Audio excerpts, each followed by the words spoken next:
And Amen. praise God. And I believe that we are all in the spirit of expectancy that the Lord is going to do something good today. Do you agree with me, partner? Of course, I agree to that. Amen. That as we listen to God's word, our love for Him will all be revived. And as we dwell in the presence of God, we will all experience the fresh move of the Holy Spirit, and our hearts will be filled with joy and gratitude today. I definitely agree, Brother Michael. And now, to officially welcome us on our program this day and to send her greetings as well, let us introduce an anointed servant of God in the JIL ministry who has graced us with her presence today. And we are glad, Brother Michael, that she is back once again Amen. here in Qatar. The director of the budget management of JIL Church Worldwide, and beloved wife to our supervising pastor, Pastor Dino Tobias. Let's give the Lord a clap of praise for the life of Sister Menchi Menchi Tobias. Tobias. Amen. Praise the Lord. Palakpakan nga po natin ang ating Panginoon. Hallelujah. Mukhang yung iba, maganda yung palakpak na nakataas ang kamay. Yun! Hallelujah! Isa pa nga, palakpak na nakataas ang kamay. Praise God. Praise the Lord. Happy 22nd anniversary po, JIL Qatar.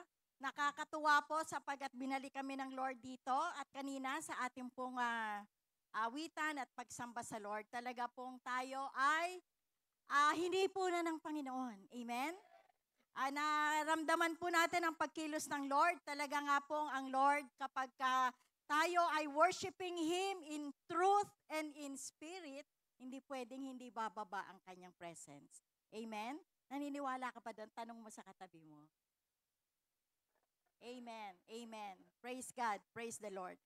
Ngayon po ay we are celebrating. 3 po ang binigay ng Lord sa akin. Hindi ako ang magtuturo. Ay opening remarks lang po ito.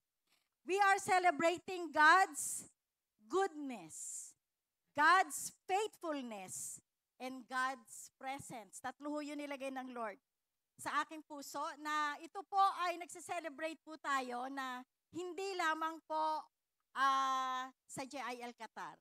I believe in my heart, nagse-celebrate tayo ng goodness, ng faithfulness, ng presence ng Lord, as well sa ating pong personal life.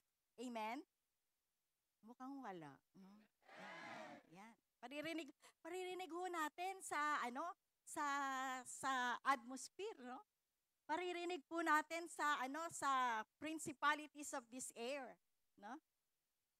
Paririnig po natin na totoong ang goodness at faithfulness ng Lord at presensya niya ay naramdaman po nating personal sa ating mga buhay at syempre sa JIL Qatar. Hindi natin ho maiiwasan ang mga bagay na nangyari po sa ating JIL Qatar, di ho ba?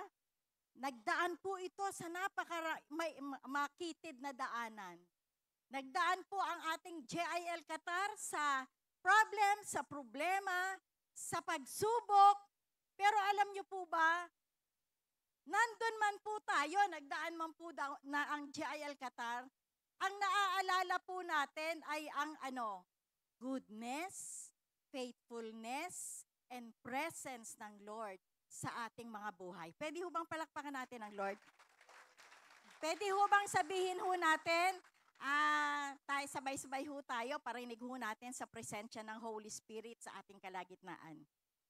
God's goodness, God's faithfulness, and God's presence.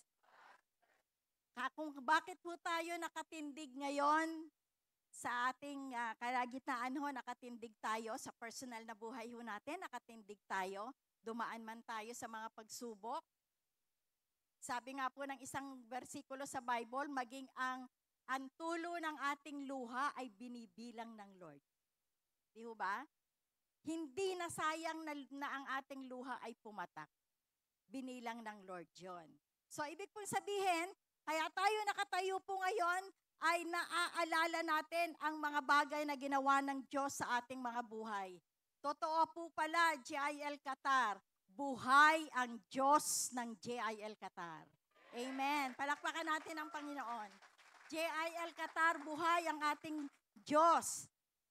Kanina pa ho nating naririnig yung tema ho natin na revive, refresh, rejoice. Panalangin ko ho na bago tayo lumabas dito, dapat memorize na natin yung Psalms 85 verse 6, no?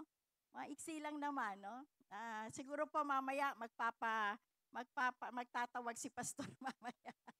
Kung sino na yung unang naka-memorize. Psalms 85 verse 6, revive us again, O God.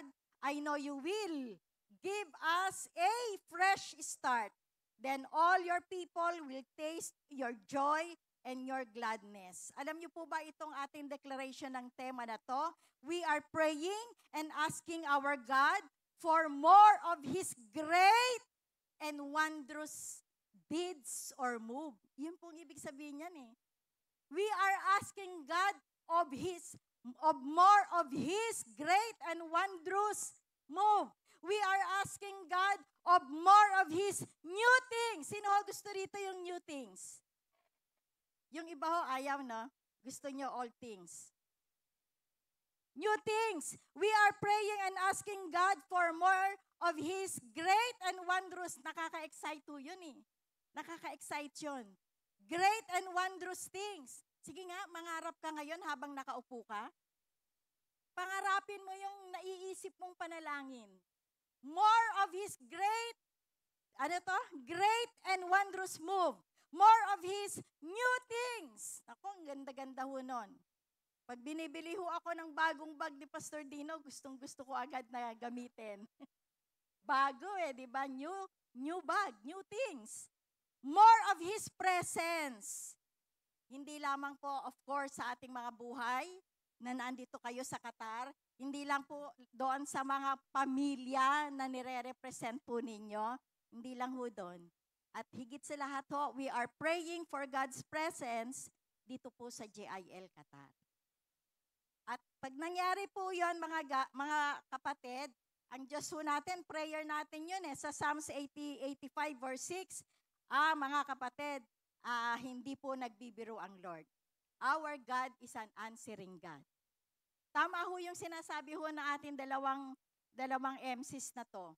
Ano ba ine-expect natin? Actually, nandito sa aking sasabihin. Sabi ko ho dito, nilagay ko po dito, JIL Qatar, let us be prepared. Let with eager expectation. Kaya, sama tayo sa sinabi mo, Inkel. Let us be prepared with eager expectation in our hearts that our God will do even more. Pakisabi nga po ninyo, even more. Sabihin mo sa katabi mo, even more of His great and wondrous things. Ito ho ang maganda, before our eyes. Kasi alam nyo ho, ang Lord, meron siyang gagawing iba na hindi po nating ine-expect. Alam nating lahat na maging yung hindi nating pinapag-pray ay tinutugon ng Lord. Kaya sabi ko, Lord, bakit ko ilalagay dito yung salitang even more great and new wondrous things before our eyes? Kasi ikaw mismo makaka-experience with your eyes the wondrous things of the Lord. Ikaw mismo. You don't need the pastor. Ikaw mismo. Makakakita ka mula sa iyong mga mata ng ibang pagkilos ng Diyos pagkatapos ng ating anniversary na ito. Even more great and new wondrous things before our eyes, at pinalagay rin ng Lord dito, and in our generation. Huwag po tayong pumayag na hindi natin mai-witness ang pagkilos ng Lord in our generation. Nakikita ho natin yung daming bata dito, daming baby, no? Natutuwa po ako doon sa mga bata. Pero lagi ko pong prayer, Lord, in my generation, makikita ko yung wondrous great things mo. Not in the generation of these kids, yung mga batang ito. Hindi ako papayag, Lord. Kailangan sa generation ko pa lang, makita ko ang dakilang pagkilos ng Diyos sa aking buhay, sa aking pamilya, at sa JIL Qatar. Amen. Palakpakan nga po natin ang ating Panginoon. Happy 22nd anniversary JIL Qatar. God bless you all po.